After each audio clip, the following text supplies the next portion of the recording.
Pessoal, boa noite. Nós vamos hoje, em articulação com uma outra casa espírita, conversar um pouco sobre egoísmo à luz da codificação espírita. E nós vamos de 19 horas às 19h15, que é o horário que começa os trabalhos com essa outra casa espírita chamada São Francisco de Assis, de São Vicente, no Rio Grande do Norte, até às 7h15, nós refletiremos um pouco aqui sobre o Dia das Mães, nesse aquecimento para que a gente entre nos trabalhos às 19h15 sobre egoísmo. Sejam todos muito bem-vindos. Às 7 horas nós começaremos os trabalhos por aqui. Vocês podem ficar, aqueles que estiverem de passagem, se quiserem voltar, serão também muito bem-vindos. Aqueles que puderem permanecer, muito bem-vindos também. E logo mais, daqui a 2 minutinhos, aqui 1 minuto, às 7, nós começaremos a nossa oração para fazer essa reflexão sobre o Dia das Mães. E às 19h15, encerrar a reflexão relativa aos Dias das Mães e começar a discussão sobre egoísmo à luz da codificação espírita pela Casa São Francisco de Assis, em São Vicente, no Rio Grande do Norte. Vocês podem participar, podem mandar questões, podem interagir, fazer complementos nos raciocínios que forem sendo partilhados aqui. Fiquem muito à vontade. Vamos começar com a nossa oração inicial. Vamos abrir os trabalhos com a oração. Procuremos uma posição confortável em nossos assentos, onde estivermos. Tentemos centrar as nossas concentrações em um momento de partilha, de alimento espiritual, de irmanação, onde corações encarnados e desencarnados em torno da doutrina luz do Cristo articulará algumas reflexões enquanto alimento espiritual, amparados todos nós pelos obreiros da vida eterna, para que esse alimento espiritual possa fortalecer-nos. E mais fortalecidos com esse pão espiritual, possamos nós enfrentarmos com mais solidez e firmeza de propósitos as nossas viciações mentais e morais. Sê conosco, Mestre Jesus, com a Tua espiritualidade amiga, nesses instantes de reflexão, amparando-nos, iluminando-nos, abrindo nossos corações, sendo conosco ao longo da necessidade de disciplina, para que nós possamos, da melhor maneira possível, aproveitar do Teu pão, que aqui será partilhado, nessa irmanação de corações encarnados e desencarnados. Sê conosco. Gratidão por esse momento. Que assim seja. Gente querida, então, iniciando temos 15 minutinhos para conversarmos um pouquinho sobre o Dia das Mães, esse segredo que as mães possuem com Deus, como o Chico Xavier sempre dizia, que a maternidade é um segredo que as mulheres estabelecem com Deus. Diante dessa referência do Chico, há algo que a gente precisa compreender mais, para que a gente não incorra em riscos de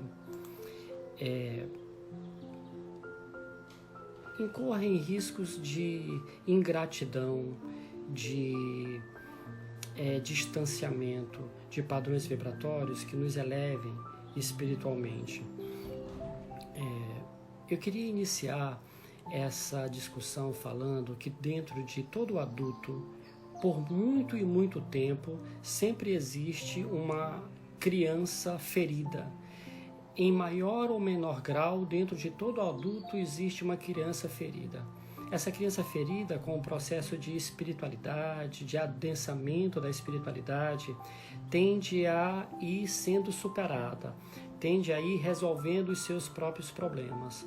Mas durante muito tempo das nossas vidas, essa criança ferida que reside dentro do coração de cada adulto, em menor ou maior grau, está com uma lista do que teve e uma lista do que não teve. E muito comumente, na lista do que não teve, há algumas sequelas, ressalvas em relação às mães. E isso é complicado, porque nós não conseguimos fazer absolutamente nada para que nós compensemos de algum modo aquilo que nós devemos às nossas mães. Absolutamente nada. Se nós lembrarmos de alguma coisa que haja de um ressentimento, de uma amargura nossa em relação às nossas mães, qualquer coisa que seja, que suscite um ressentimento, um rancor, uma amargura, algo que nos incomoda em relação às nossas mães, haverá milhares e milhares de outras coisas diretamente ligadas àquele ressentimento para com as nossas mães que compensam o fato daquele ressentimento ter existido nos nossos corações. Nós não conseguimos pedir perdão para nossas mães. Não conseguimos, por vários motivos, mas sobretudo por dois. Porque quem pede perdão, de maneira geral, se vê numa condição de quem avalia, quem julga. E uma mãe não se julga. A gente não consegue e a gente não pode julgar uma mãe, porque a maternidade é um sacrifício existencial pelo qual nós fomos nutridos por um sacrifício existencial, nós fomos cuidados. O primeiro espelho que o ser humano teve do mundo foi o rosto da sua própria mãe. Nós fomos acalentados, cuidados, nutridos. Esse sacrifício existencial que as nossas mães instituíram nas suas vidas para conosco, eles nos geraram a base estruturante do ser que somos. Nós não conseguimos pedir perdão para nossas mães porque, como Bert Hellinger, na teoria das constelações familiares diria, pedir perdão para as mães é passar o fardo, o jugo do perdão para uma outra pessoa. Comumente, de modo muito comum, de modo muito superficial, as pessoas que pedem perdão, elas estão numa situação difícil de ser avaliada, porque quando eu peço perdão para alguém, é como aquele perdão serve mais a quem dá do que a quem pede. Porque digamos que eu tenha um problema com a Glória, digamos, né, aqui uma analogia. Digamos que eu tenho um problema com a Glória, dirigente da Casa Espírita Eu Reencontro, e eu peço perdão para a Glória, e a Glória me perdoa.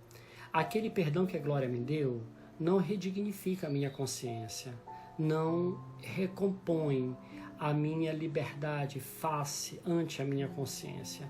Aquele perdão que a Glória me deu serve muito mais a ela do que a mim. Infinitamente mais. Para que eu resolva no meu coração a mágoa, a dor que eu promovi para a Glória, é preciso que eu, por exemplo, expie, me arrependa, expie e repare aquela dor que eu fiz a alguém. Ou para a própria pessoa para a qual eu promovi a dor, ou para uma outra pessoa. O perdão que a Glória me dá serve muito mais num processo de cura, de leveza, de desvencilhamento da dor para ela, muito mais para ela do que para o perdoado. O perdoado torna-se mais leve com o perdão, para ele continuar seguindo a jornada evolutiva em busca do arrependimento, da expiação e da reparação que ele causou àquele que o perdoou. Mas, de algum modo, quando eu peço perdão, eu jogo fardo para o ombro dos outros. Não que eu não deva pedir perdão. A questão 886 do Livro dos Espíritos, ela nos exorta à solicitação do perdão. Ela nos lembra que caridade, como Cristo a entendia, é constituída pela benevolência, pela indulgência e pelo perdão das ofensas. Então, pedir perdão também faz parte da exortação da conduta cristã. Mas as nossas mães, por exemplo, quando a gente pede perdão para elas, não é necessariamente perdão que a gente deveria estar pedindo para as nossas mães. porque é uma transferência de fardo. Ela perdoa, revolvendo todo o processo de amor e de encargo da condição preponderantemente mais do que aquele que pede. A melhor coisa, por exemplo, face a uma maternidade, é nós dizermos a nossas mães, antes de pedir perdão a ela, quando o caso for, é dizer: eu sinto muito. Eu sinto muito é uma referência muito mais digna para quem pede perdão do que o pedido do perdão em si. Porque sentir aquilo que se faz partilha a responsabilidade do perdão que se precisa. Uma coisa é eu chegar para alguém e dizer: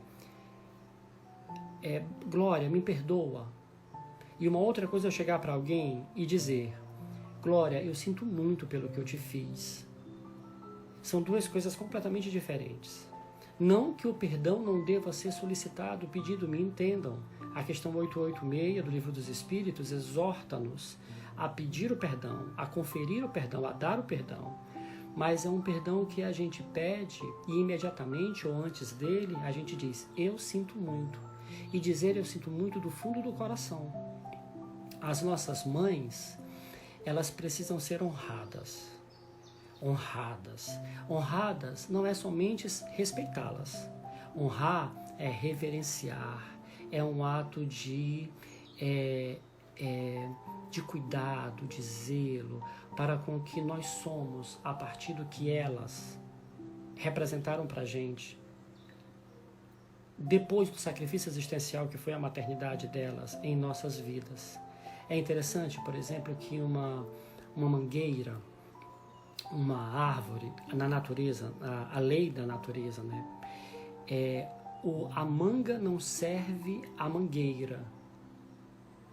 Um pouco só, porque aduba o solo, aquela que cai, a seiva nutre os galhos, mas a manga, ela leva a fisiologia da mangueira muito para além daquele terreno onde a mangueira produziu o fruto. A manga leva a mangueira em si.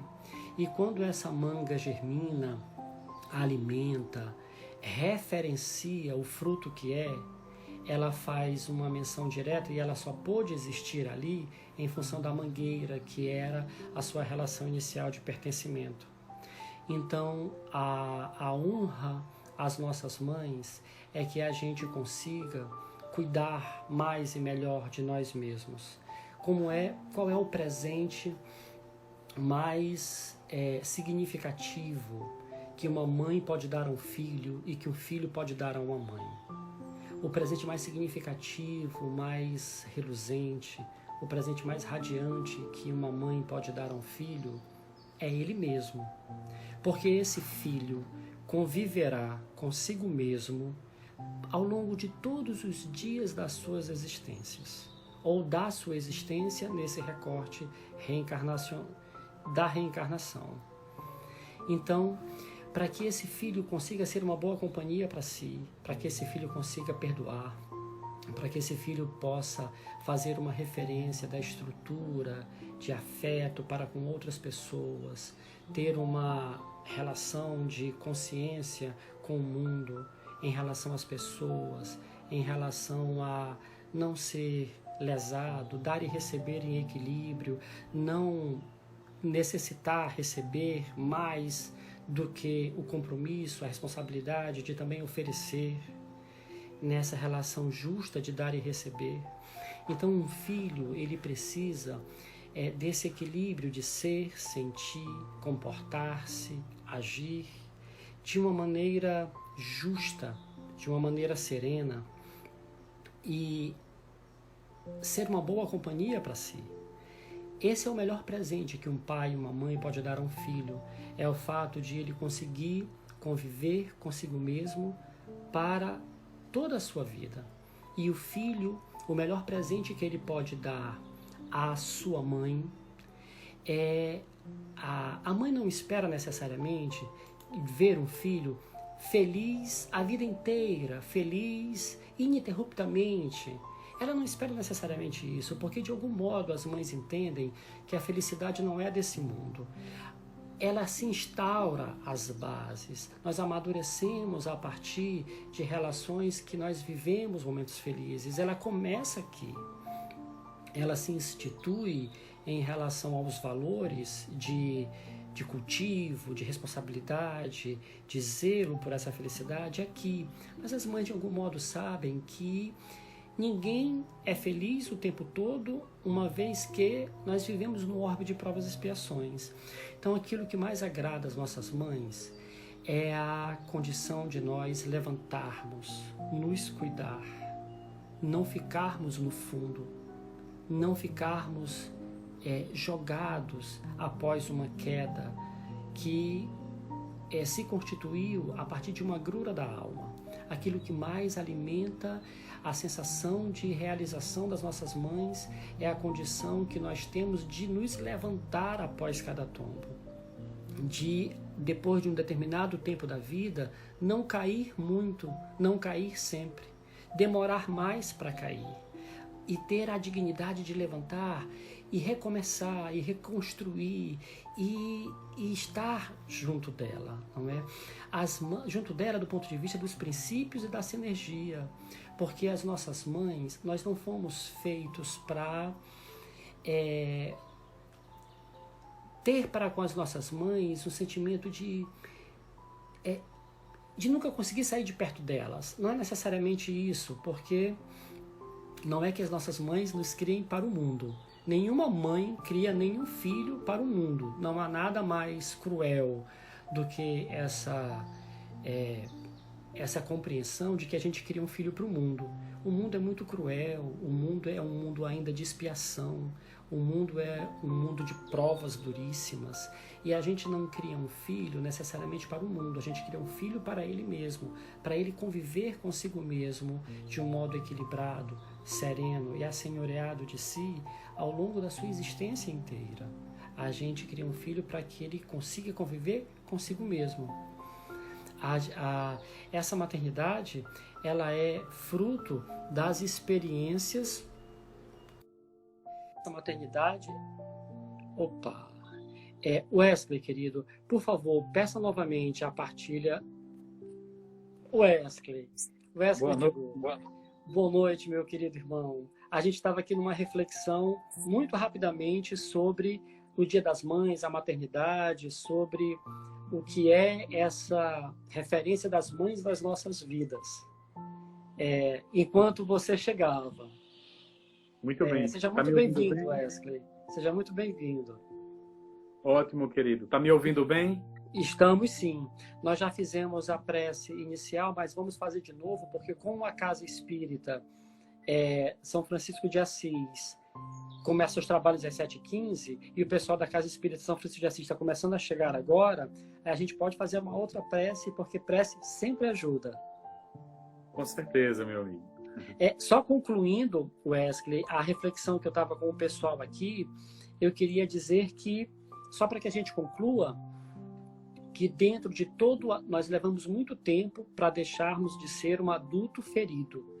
E muito tempo da nossa existência, uma criança ferida residindo dentro de um adulto. Uma criança ferida sempre tem uma lista do que teve e do que não teve ao longo da vida.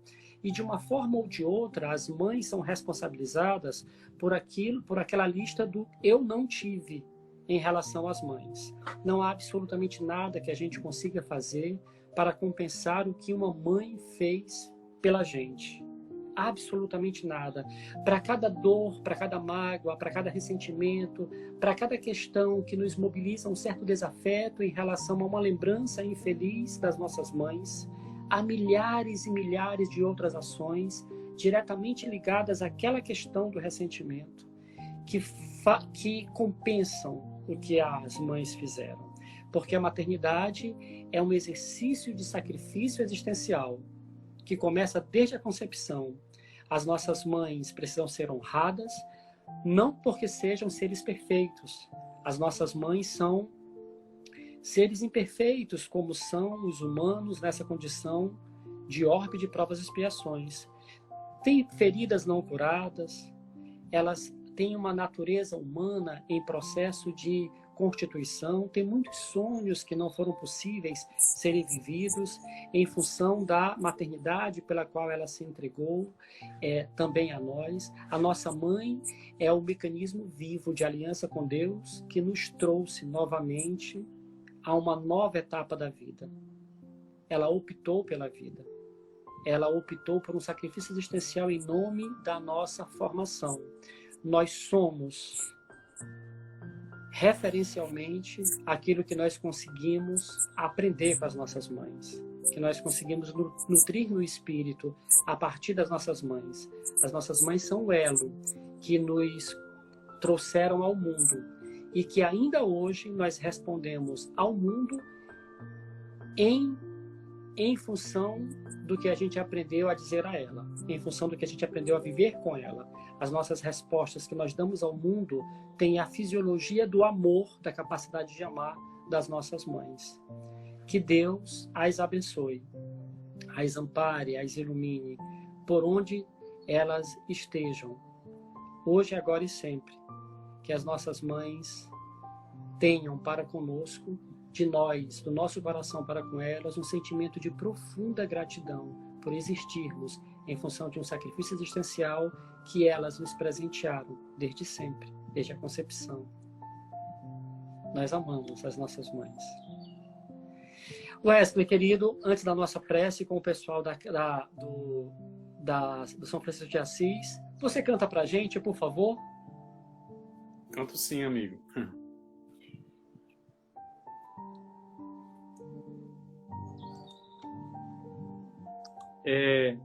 O Yama, José Nilson está perguntando se não vai entrar pelo Facebook. Você está no notebook, não? No Facebook do Cefa, não?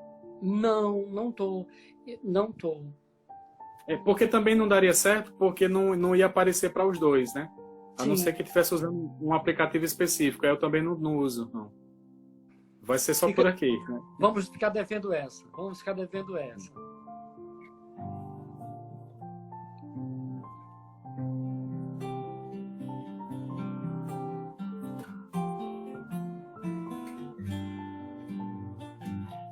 Tua voz chega forte e clara,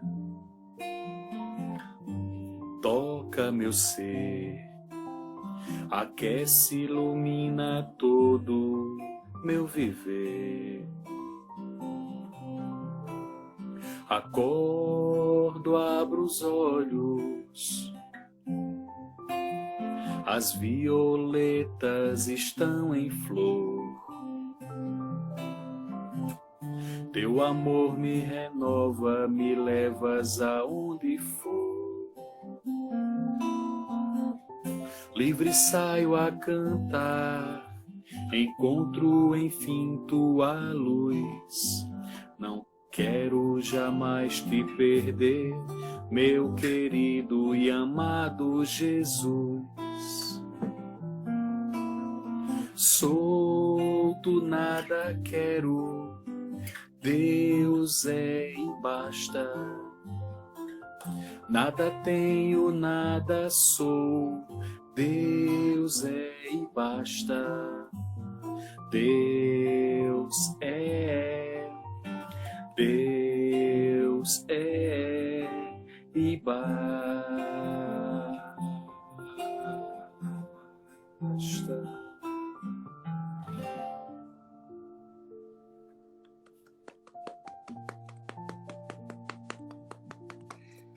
Vamos outra, meu irmão? Vamos lá. Aproveitar aqui a sua presença, que sempre irradia em harmonia para todos nós.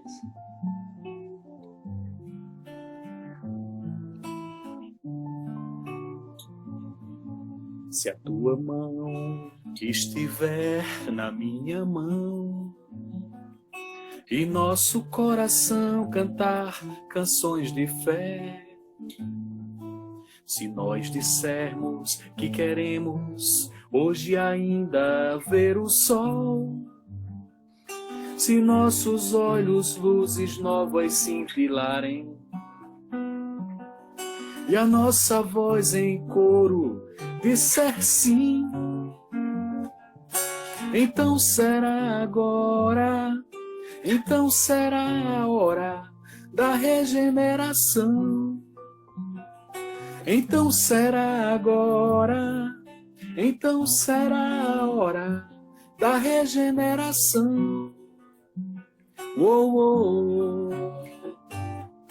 Se a tua mão estiver na minha mão e o nosso coração cantar canções de fé, se nós dissermos que queremos hoje ainda ver o sol, se nossos olhos luzes novas cintilarem e a nossa voz em coro disser sim, então será agora, então será a hora da regeneração. Então será agora, então será a hora da regeneração. Uou, uou. Meu amigo, onde fica, em que cidade fica o Lar de Idosos Reencontro? Fica em Cajazeiras, na Paraíba, no Alto Sertão Paraibano, a 7 quilômetros da divisa com o Ceará. É o penúltimo município da Paraíba, naquele retão da Paraíba pela BR-230, quase chegando no Ceará. Que beleza, muito bem. Um dia quero fazer uma visita. A gente tem um projeto junto com a ONG Cultural Casarão de Poesia, né, daqui de Currais Novos, e a gente realiza algumas visitas periódicas levando música e poesia. Eu acho que é um alimento espiritual bastante forte, né, importante para eles. Pois quando você estiver em turnê para aquelas bandas de lá da Paraíba, será muito bem-vindo em Cajazeiras. E assim que acabar tudo isso, a turnê pode começar por Cajazeiras. Sim, isso já é um compromisso, né? Um compromisso. Muito Pronto. bem. Ficamos... O Moisés que acabou de entrar é um estudante de medicina, um trabalhador na casa lá do Reencontro, que também canta, que também toca, que também tem um trabalho um pouco parecido com o teu. Vai ser muito bom vocês dois entrarem em contato lá nas articulações, no serviço em Cajazeiras. Vamos à oração? Vamos. Faça para a gente, Wesley, por favor. Tudo bem. Jesus, mestre amado e querido, queremos agradecer imensamente por essa reunião de almas queridas, entre amigos, todos nos dando as mãos simbolicamente, virtualmente, para que entremos em contato, em conexão com essa idealização superior, com os amigos espirituais que coordenam as atividades do Cefa em São Vicente, do Lar Reencontro na cidade de Cajazeiras, todos os idosos atendidos, todos num único pensamento do melhoramento íntimo, do autocuidado, do autoamor. Obrigado, Senhor, por tantas benesses em nossa vida. Dai-nos a paciência e a coragem para enfrentarmos com altivez, com altruísmo, com fraternidade, união e principalmente amor todos os momentos de dificuldade que se transformam em aprendizado na nossa lida cotidiana. Muito obrigado, Senhor. Muito obrigado. Assim seja. Assim seja. Wesley, a qualquer momento da minha fala, você pode fazer as contribuições que você achar pertinente, fazer as questões aí que o público for apresentando para a gente, puxar uma música, caso você também queira. Fique à vontade, viu? Muito obrigado aí pela companhia. Wesley, pessoal das casas aqui, irmanados, o egoísmo, ele é a pior das chagas do processo de estacionamento, de comprometimento da evolução moral. o egoísmo ele entrava, quer seja pelo conhecimento, quer seja pela dificuldade de moralização, o adiantamento, a evolução espiritual de qualquer ser. O egoísmo é uma característica ou uma condição da pessoa que busca exclusivamente a felicidade pessoal ou apenas a satisfação pessoal para si e para os seus. Há uma diferença entre egoísmo, orgulho e vaidade, que são três grandes chagas da alma humana e da humanidade em processo de provas e expiações. Aí as portas para o mundo de regeneração. O egoísmo é essa necessidade de satisfação pessoal única, de felicidade única para si e para os seus, e absolutamente nada em relação aos demais. O egoísmo diz ao espírito: primeiro eu, depois eu, terceiro eu, quarto e definitivamente os meus. Nada mais, a ninguém mais.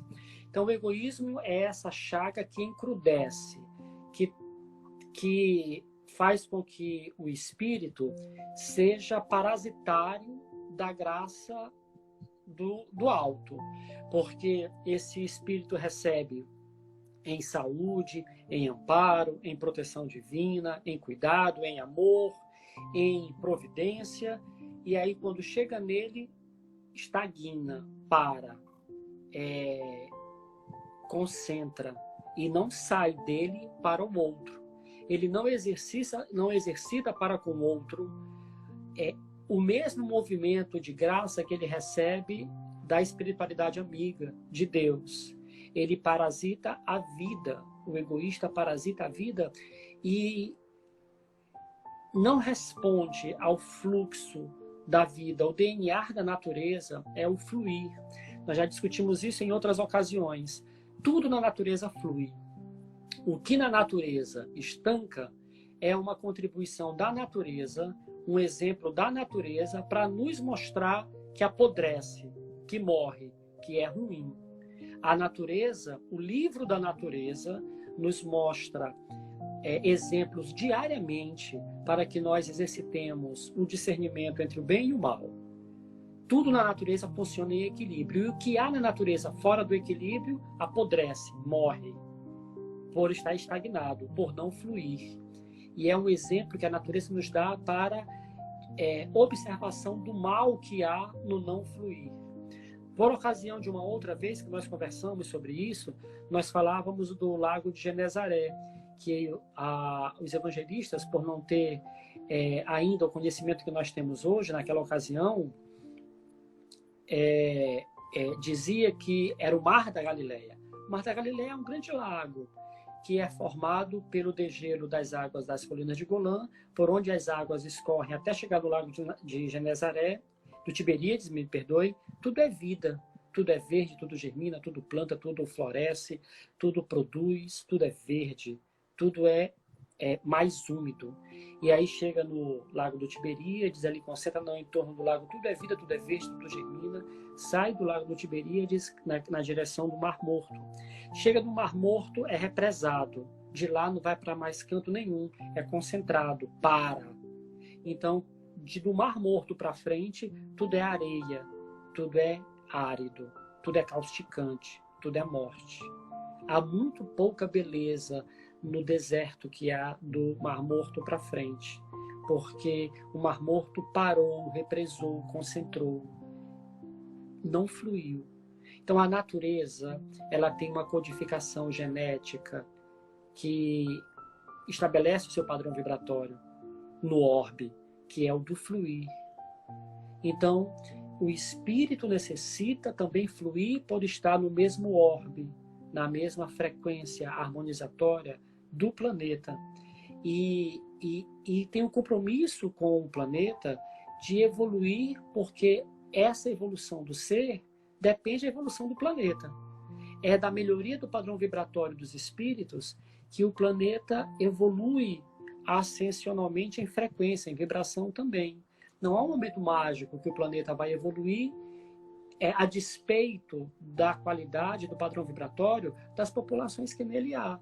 Pelo contrário, o planeta deflagra hecatombes, vírus em todo o globo, para tentar conter, como ser vivo que é, os agravos que ele está sofrendo, que ele está padecendo, que comprometem a vida dele em relação à estabilidade, não é, vibratória. O egoísmo é esse abafamento, é essa concentração, é esse represamento, é essa condição parasitária do espírito em relação às benesses que ele recebe do alto, como esteve na sua linda oração, e dele não passa na direção do outro.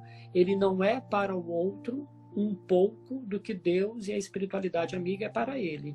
Então, essa necessidade de busca exclusiva da satisfação pessoal, busca exclusiva da felicidade para si, para os seus, e nada para os outros, é uma chaga que aprisiona, aferra a alma humana à materialidade. E uma vez aferrado à materialidade, o espírito sufoca, porque tudo tende a concentrar, tudo tende a parar, a represar-se dentro de si e nos espaços onde esse espírito ocupa, e o fluir deixa de existir. O egoísmo é a principal chaga humana que entrava ao processo de desenvolvimento, de despertar consciencial, de desenvolvimento espiritual. O egoísmo é diferente do orgulho. Embora egoísmo, orgulho e vaidade sejam uma tríade de conjunção que aferra o espírito à materialidade, que sabota a essência constitutiva do espírito enquanto um ser de luz, que dificulta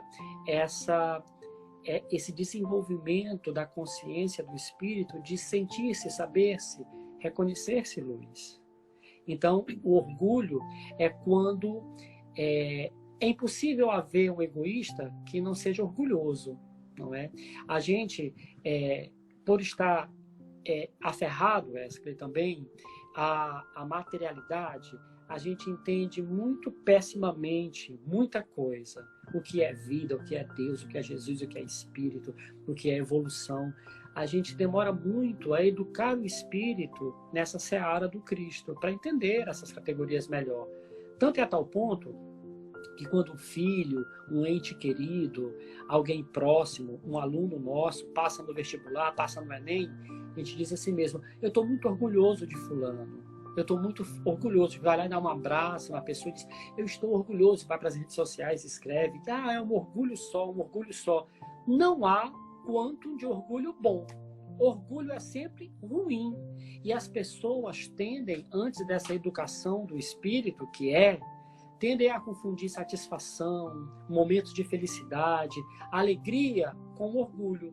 Ao invés de dizer: eu estou tão alegre, eu estou exultante, eu estou tão satisfeito que os esforços foram atendidos, foram compensados por uma disciplina que foi envidada no espírito do meu filho e, portanto, ele passou no Enem. Isso me gerou uma satisfação infinda. Mas a pessoa diz: eu estou orgulhoso. E aí tangencia o sentimento da satisfação e da felicidade e do retorno, da compensação, tangencia essa compreensão para o orgulho. Então, o orgulho é quando nós nos sentimos melhor que os outros. O orgulho estabelece um elemento de distinção de um em relação ao outro. O orgulho, ele encerra, enclausura, retira o orgulhoso do contexto para com os demais. Eu estou muito orgulhoso de mim. Os outros morram. Os outros, o meu pesar. Os outros, que pena. Os outros? O orgulho, ele separa. É um elemento de distinção daquele que o sente em relação aos demais. O orgulho destaca, aparta, isola um irmão do seu coletivo, um irmão dos seus outros iguais. Então, o orgulho é um irmão do egoísmo. É uma forma de egoísmo, né? O orgulho é uma forma de egoísmo. É um jeito pelo qual o egoísmo se manifesta em relação aos demais pela autoafirmação de si, não é? Então, todos vocês digam que eu sou bom. Todos vocês falem ao meu ego. Reverenciem o meu ego. afoguem o meu ego, aplaudam o meu ego. O meu ego é maior que eu mesmo. Então, o orgulho é um alimento direto do ego, que, uma vez destacado do todo do indivíduo, materializa, reduz, compromete a essência espiritual que é o indivíduo. Então, uma vez que o egoísmo diz primeiro eu, segundo eu, terceiro eu, quarto e definitivamente os meus e para os outros ninguém mais, o orgulho diz: me aplaudam, me reconheçam diferente dos demais, me venerem, me reverenciem, porque eu sou melhor que todos os demais. Confirmem isso para mim. Então, o orgulho faz esse trabalho de afirmação do ser, apartado dos seus iguais, reverenciando o seu próprio ego, alimentando o seu próprio ego. A vaidade, ela é muito sorrateira. É quando eu me sinto melhor, diferenciado, eu me sinto afagado pelo meu ego em relação àquilo que eu não mereço e que eu não sou, mas que aparentemente eu acho, eu tenho a impressão, eu tenho a falsa certeza de que eu sou. Eu sou bonito, eu sou inteligente, eu sou disciplinado, eu sou... A vaidade é aquela referência que impregna na matéria, na forma e não no conteúdo, que ela salta de um cabelo, ela salta de uma silhueta corporal, ela salta e ela escraviza o ser aquela silhueta corporal, ela escraviza o ser aquele bíceps, ela escraviza aquela consciência, reduz aquela consciência apenas numa configuração de exibição, de consumação, de ostentação. Então a vaidade, ela reduz a consciência à consumação. E tanto o egoísmo, que diz primeiro eu, segundo eu, terceiro eu, quanto o orgulho, que diz me reverenciem, me aplaudam, me destaquem, quanto a vaidade, que é esse processo de escravização à forma, à aparência, não ao conteúdo, não ao interior, mas essa referência da forma como todo, tomar a forma como todo do sujeito, esses três elementos, eles encrostam no espírito e nebulam, e abafam, e apartam, dificultam o espírito de respirar o prana. Desculpem, na codificação espírita chama-se fluido cósmico universal, né? Nossos irmãos hindus chamam prana, a codificação chama fluido cósmico universal, mais especificamente o capítulo 14 de A Gênesis, desde o 11, é trabalhado em A Gênesis o fluido cósmico universal, como essa mente de Deus na qual nós estamos mergulhados, sempre e em toda parte. Então, quanto mais egoístas, orgulhosos e vaidosos somos, mais o espírito está abafado, nebulado, apartado. E isso dificulta esse espírito de respirar esse fluido cósmico universal. É dispersada essa energia do espírito, é desalinhado o centro de forças do espírito, e o espírito vai mais dispersando, perdendo energia, tônus vital, do que concentrando, do que alimentando, do que fazendo fluir. E um espírito que vai perdendo difusamente energia, mais que acolhendo e sendo alimentado por ela, é um espírito que vai entrando numa rota de inanição profunda, uma rota de fraqueza, uma rota de ansiedade, de depressão, de exaustão das forças. Então a doença espiritual se instala primeiro no interior, depois ela expurga pelo corpo. Não é?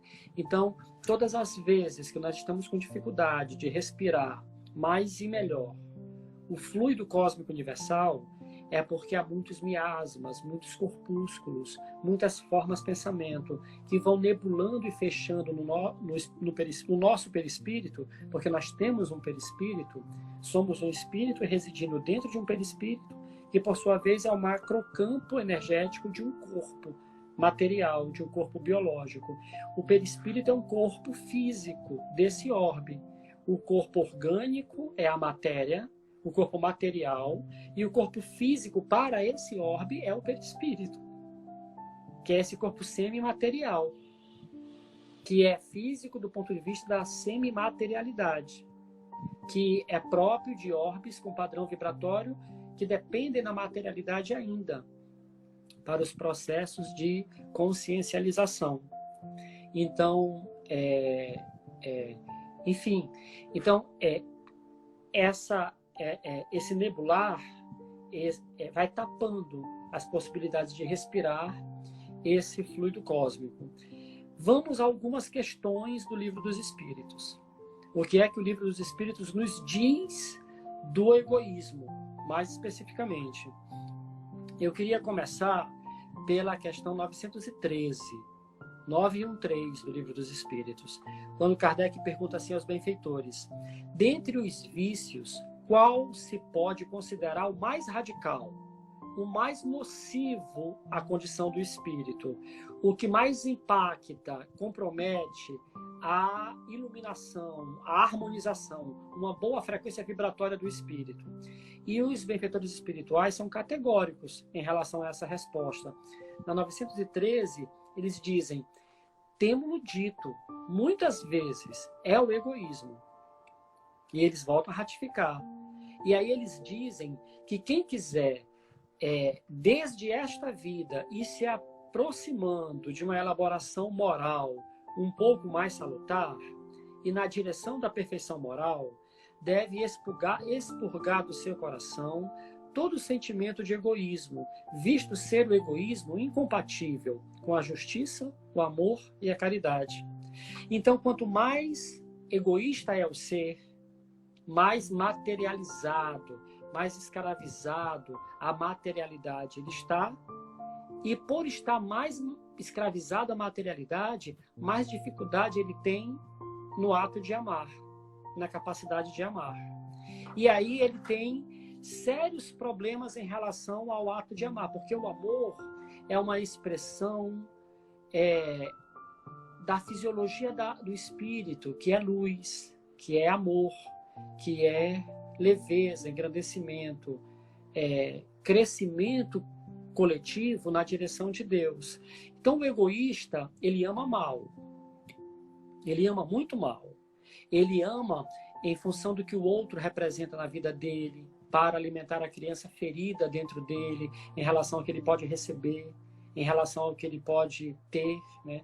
É muito comum o egoísta dizer assim: eu amo profundamente a minha companheira, porque ela me compreende, ela me acolhe, ela me aceita do jeito que eu sou, ela me faz feliz, ela me ama, ela me. E o amor tem exatamente o outro sentido, né? O amor tem sim uma dinâmica do dar e receber, mas o amor, numa condição mais independente, ele é um amor mais pleno e tem uma via não de lá para cá, mas em essência uma via daqui para lá.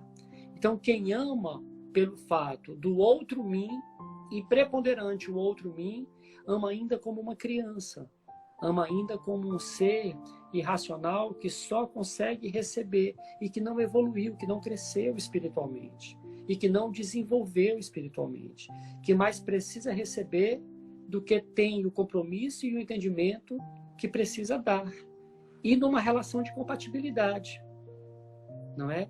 Então, o egoísta, ele ama muito mal, desde as suas relações terrenas até mesmo a sua relação na direção da comunhão com Deus, com as coisas do alto.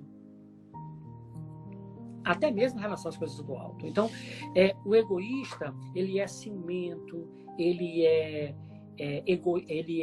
avarento, ele é cerceador, ele é exigente, não é?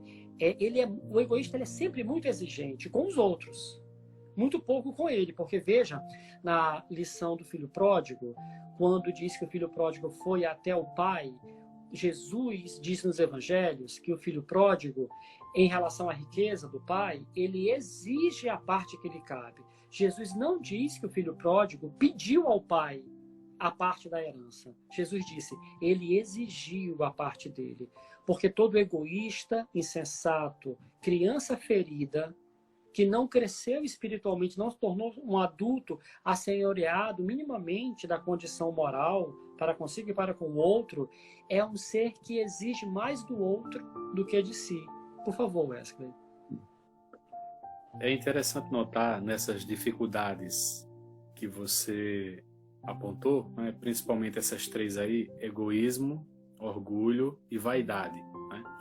São características muito presentes ainda em todos nós, né? Mas muitas vezes a gente só projeta no terceiro, né? Projeta na outra pessoa. E acontece o seguinte, ou a pessoa muitas vezes reconhece de uma forma meio velada, por exemplo, ela diz, eu sou egoísta, mas eu nasci assim, eu fui sempre assim, eu vou ser sempre assim, Gabriela, né? Chama a síndrome de Gabriela. Mas existe essa possibilidade de nós reconhecermos essas nossas dificuldades como uma forma de transformação pessoal, porque na verdade nós só podemos transformar o nosso egoísmo se eu reconhecer e se eu perceber esse egoísmo dentro de mim, né? Afinal, nós somos espíritos de terceira ordem. E a gente lê lá no livro dos espíritos, espíritos de terceira ordem, que são os imperfeitos, né? Estão lá nas classificações pseudo-sábios, neutro, leviano. Os espíritos de segunda ordem, que são bons, e os espíritos de primeira ordem, perfeitos, né?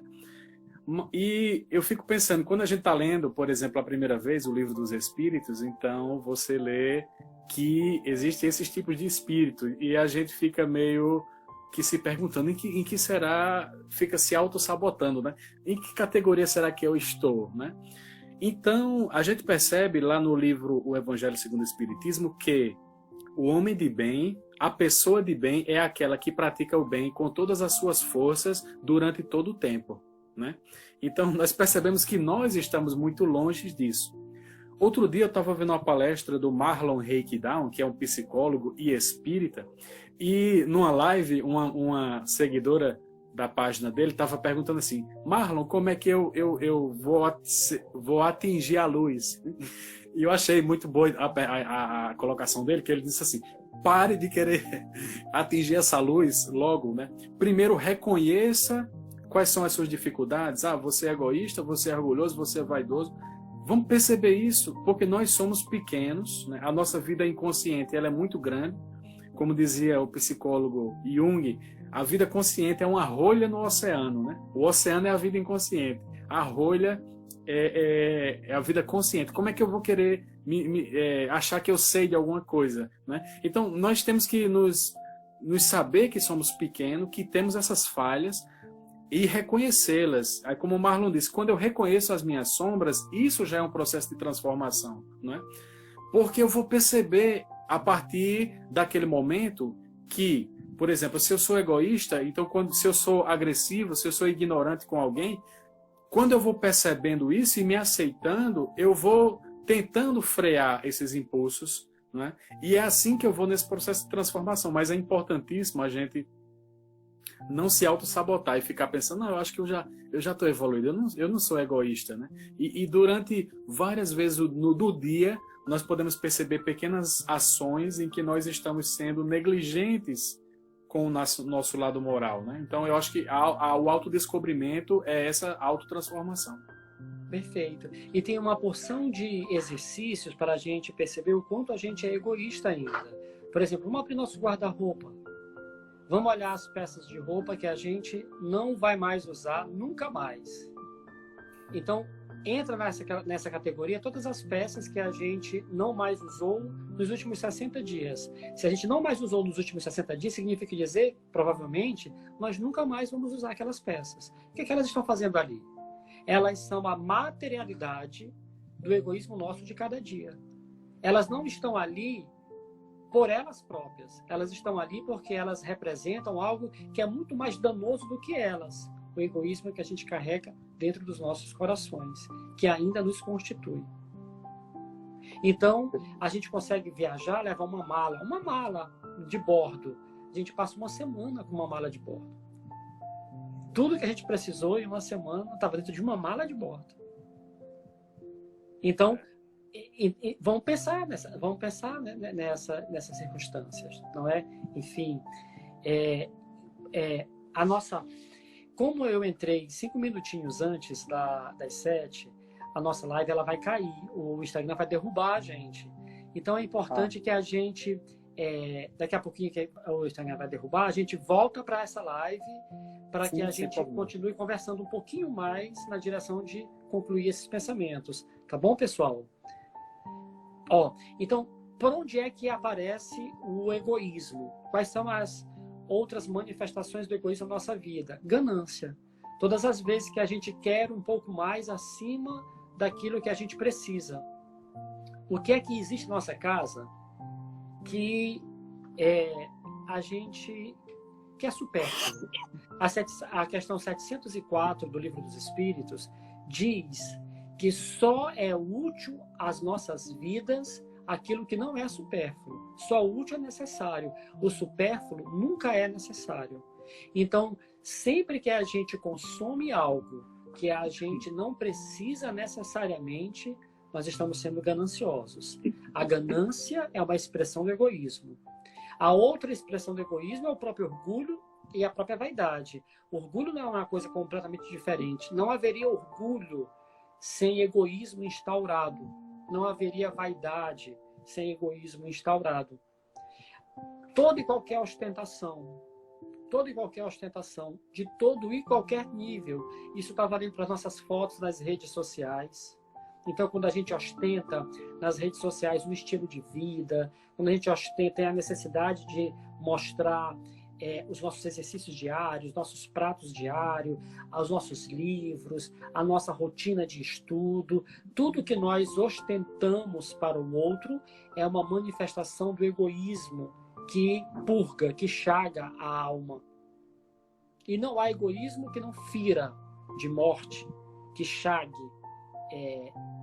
que gere uma ferida no espírito, né? Qual é a outra expressão do egoísmo? A cobiça.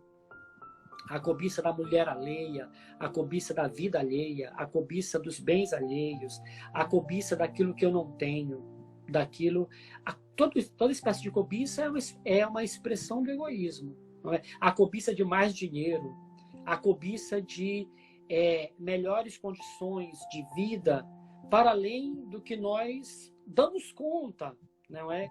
Por exemplo, para que é que eu quero 3 empregos? Para que é que eu quero 2 empregos? Não é? De fato, eu necessito, a minha necessidade ela é compatível com aquilo que de fato eu penso que seja. Então, essa minha confusão espiritual de querer poder sempre mais é uma espécie de cobiça que é uma expressão do egoísmo, que é uma reverberação do egoísmo que me enxaga a alma, né? Que me enxaga o espírito. A cobiça em relação ao amor perfeito, não é? Tem uma analogia, uma historinha linda que diz que o cara tem um grande amigo e diz para o grande amigo que tu casaste? Não casei, eu estou procurando a mulher perfeita. Aí depois de uns anos, 5 anos, eles se encontraram novamente. E aí o amigo perguntou de novo para ele: e tu achaste a mulher perfeita? Aí ele disse: eu levei muito tempo para entender que a mulher perfeita que eu procurava estava procurando o homem perfeito para a vida dela. Eu até encontrei ela, mas ela estava procurando o homem perfeito para a vida dela. Quer dizer, enfim, então, a cobiça de não me ajustar a um relacionamento no qual eu preciso me burilar naquilo que eu tenho de maior necessidade em relação aos meus valores, os meus defeitos, os meus hábitos, as minhas necessidades para comigo mesmo. A cobiça é uma expressão do egoísmo. A falsidade, não é? Todas as vezes que nós somos maledicentes, falsos, mentimos,